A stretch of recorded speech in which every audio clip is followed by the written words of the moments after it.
everyone, my name is Katie Stanley and today I'll be presenting my course term presentation / paper.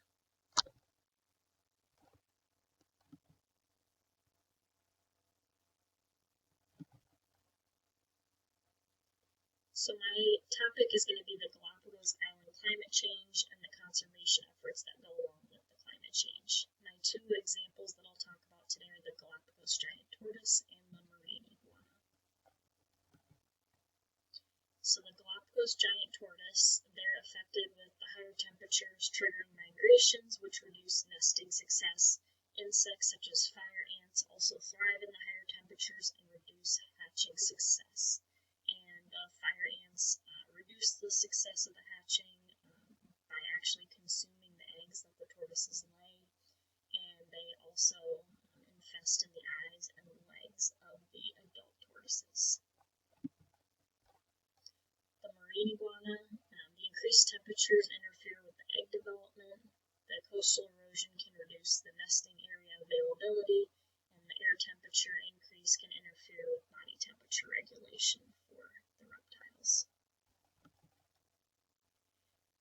So the ethical ramifications and considerations. So El Nino goes through the Galapagos Islands about every 7 years or so, and there are 3 different currents that affect the Galapagos Islands. The Panama Current, which comes from the north, which is the warmer water. The Humboldt Current, which comes in from the south, which is the cooler water mixing. And then the Cromwell Current, which comes from the west, which is the colder water. So the mix of those 3 different currents encompasses the El Nino aspect. And rainfall increases. So the rainfall increases affect the Galapagos giant tortoises because then it can wash away the eggs.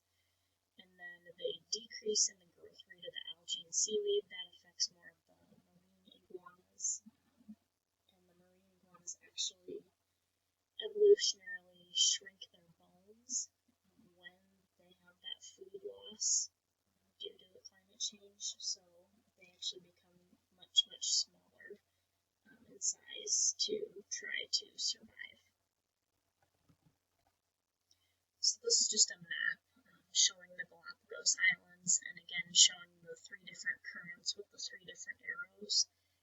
So again, the Panama Current up here on the top, and then the Humboldt Current on the side, and then the Cromwell Current coming in here.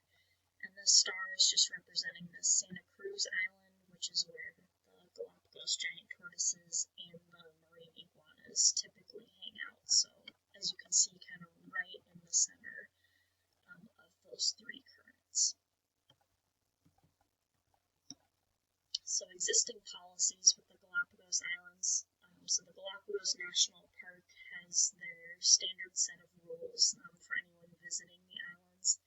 So basically, mainly wanting to stay with the natural guides and not to leave any litter or trash, don't interact with any of the wildlife, taking pictures, don't have the flash on when you're doing that, and those kind of things. So this is just the basic guideline of those.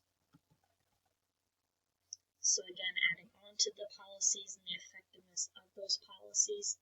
So the Galapagos National Park, which was founded in 1959, also came up with a terrestrial management plan. So this plan was implemented later in 1974, where it was recommended that the park should have 2 nautical miles of protected area around the 19 Galapagos Islands. The Galapagos Special Law was enforced in 1998 by the Ecuadorian government, and that was to basically protect the Galapagos Islands and all that inhabited it. And then the Galapagos Marine Reserve was off of the Galapagos Special Law, was in addition to, and that was implemented as one of the largest and most biologically diverse protected areas, and that encompasses about 51,000 square miles around the Galapagos Islands, and that'll be all in the eastern Pacific Ocean. So to improve the Galapagos Islands, according to the Galapagos Conservation Trust, their key phrase is ocean protection is the key to climate resilience. And what that means is we want to focus on unsustainable fishing practices and the excessive plastic pollution that is affecting the Galapagos Islands.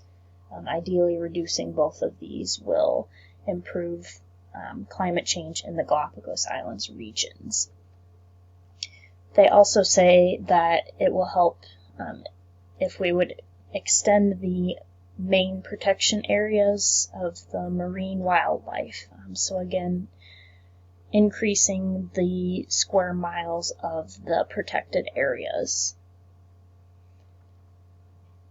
We also want to value the role of marine species, so taking into consideration the conservation efforts and what each species brings to the Galapagos Islands is key to reducing climate change.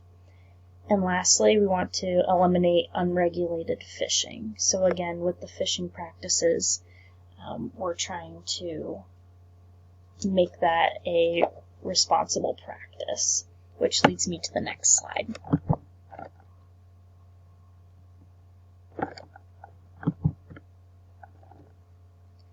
So with the unregulated fishing, ideally we're trying to eliminate this practice and move to more responsible fish farming. So the fish farming is an ideal practice as the fish are fed on a 1-to-1 ratio, which means that for every pound of feed that we feed the fish, they produce a pound of meat for humans to eat, which is a very efficient way of farming. Also, natural habitats would be left alone, and we would be able to control the habitat that the fish are in, so as not to disturb the natural species. So again, implementing a more responsible practice with fish farming. And then I have 3 reference slides. Thank you so much for your time, and let me know if you have any questions. Thank you.